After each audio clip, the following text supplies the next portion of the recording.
Assalamualaikum warahmatullahi wabarakatuh. Halo hai semuanya. Kembali lagi dengan saya Anissa Zara Novita dengan NPM A1A022062. Nah, kali ini saya akan menjelaskan materi yang ada di bab 10, yaitu tentang manajemen pembiayaan, sarana dan prasarana. Di dalam bab 10 ini terdapat dua materi, yaitu yang pertama pembiayaan dan yang kedua manajemen sarana dan prasarana. A. Pembiayaan. 1. Konsep pembiayaan pendidikan. Pembiayaan pendidikan adalah upaya mengumpulkan dana untuk membiayai operasional dan pengembangan pendidikan untuk meningkatkan kualitas SDM sehingga mampu bekerja sama di lingkup lokal, regional, nasional maupun internasional. 2. Landasan hukum pembiayaan pendidikan. Menurut Baharudin pada tahun 2010, ia menyebutkan bahwa landasan hukum pembiayaan pendidikan terdiri atas A. Dasar yuridis, yaitu Pancasila, Undang-Undang Dasar 1945, dan Peraturan Perundang-undangan. B. Dasar filosofis, segala kegiatan yang dilakukan sekolah memerlukan dana. 3. Sumber keuangan sekolah. Sumber keuangan sekolah ini ada dari pemerintah pusat, pemerintah daerah, siswa, yayasan, kelompok masyarakat, pengusaha, alumni, orang tua, dan lain-lain. 4. Kategori biaya pendidikan. A. Biaya langsung dan tidak langsung. Direct cost atau biaya langsung yaitu biaya yang langsung berproses dalam produksi pendidikan. Sedangkan indirect cost atau biaya tidak langsung adalah pengeluaran tidak secara langsung mendukung proses pendidikan, tetapi memungkinkan proses pendidikan tersebut terjadi di sekolah. B. Biaya masyarakat dan biaya pribadi.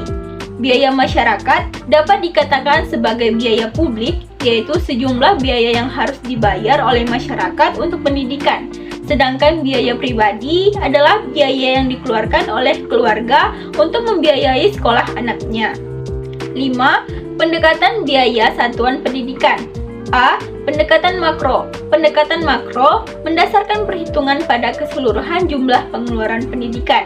B. Pendekatan mikro. Pendekatan mikro mendasarkan perhitungan biaya berdasarkan alokasi pengeluaran komponen pendidik yang digunakan oleh peserta didik.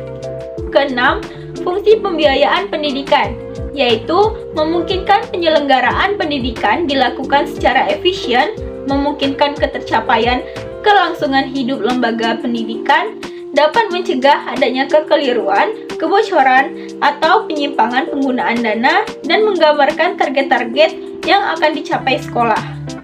B. Manajemen sarana dan prasarana. 1. Pengertian sarana dan prasarana. Manajemen sarana dan prasarana adalah suatu kegiatan bagaimana mengatur dan mengelola sarana dan prasarana pendidikan secara efektif dan efisien dalam rangka pencapaian tujuan yang telah ditetapkan. Ini menurut Baharudin pada tahun 2010. 2. Perencanaan sarana dan prasarana. Perencanaan sarana dan prasarana persekolahan dapat didefinisikan sebagai keseluruhan proses perkiraan secara matang, rancangan pembelian, pengadaan, rehabilitas, distribusi atau pembuatan peralatan dan perlengkapan yang sesuai dengan kebutuhan sekolah. 3. Tujuan dan manfaat perencanaan sarana dan prasarana. Tujuan diadakannya perencanaan sarana dan prasarana yaitu untuk menghindari terjadinya kesalahan dan kegagalan serta untuk meningkatkan efektivitas dan efisiensi. Sedangkan manfaat diadakannya perencanaan sarana dan prasarana yaitu membantu menentukan tujuan, meletakkan dasar-dasar dan langkah-langkah, menghilangkan ketidakpastian, dan sebagai suatu pedoman atau dasar. 4. Persyaratan perencanaan sarana dan prasarana. A. Dipandang sebagai bagian integral dari usaha peningkatan kualitas. B. Perencanaan harus jelas. C. Berdasarkan kesepakatan dan keputusan bersama. D. Mengikuti pedoman atau standar jenis, kuantitas, dan kualitas. E. Sesuai dengan anggaran yang disediakan. F. Mengikuti prosedur yang berlaku. G. Mengikutsertakan orang tua murid. H. Fleksibel dan dapat menyesuaikan dengan keadaan. Serta I. Dapat didasarkan pada jangka pendek, menengah, dan jangka panjang. 5. Perencanaan pengadaan barang bergerak dan tidak bergerak. A. Barang bergerak. Barang bergerak yaitu barang habis pakai dan barang tidak habis pakai. B. Barang tidak bergerak berupa tanah dan bangunan. 6. Pengadaan sarana dan prasarana. Pengadaan sarana dan prasarana sudah saya paparkan pada tabel berikut. Yang ketujuh, ada inventarisasi sarana dan prasarana. Menurut Barnawi pada tahun 2015, adalah pencatatan atau pendaftaran barang-barang milik sekolah ke dalam suatu daftar inventaris barang secara tertib dan teratur menurut ketentuan dan tata cara yang berlaku. 8. Pemeliharaan sarana dan prasarana.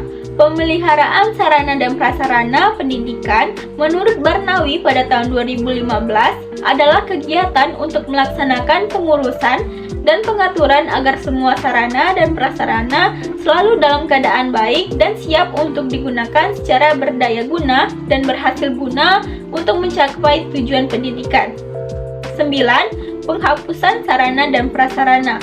Menurut Barnawi pada tahun 2015 merupakan kegiatan pembebasan sarana dan prasarana dari pertanggungjawaban yang berlaku dengan alasan yang dapat dipertanggungjawabkan. Secara lebih operasional, penghapusan sarana dan prasarana adalah proses kegiatan yang bertujuan untuk mengeluarkan atau menghilangkan sarana dan prasarana dari daftar inventaris. Baiklah, itu saja penjelasan materi yang ada di bab 10. Semoga video ini bermanfaat. Sekian dari saya. Wassalamualaikum warahmatullahi wabarakatuh. See you.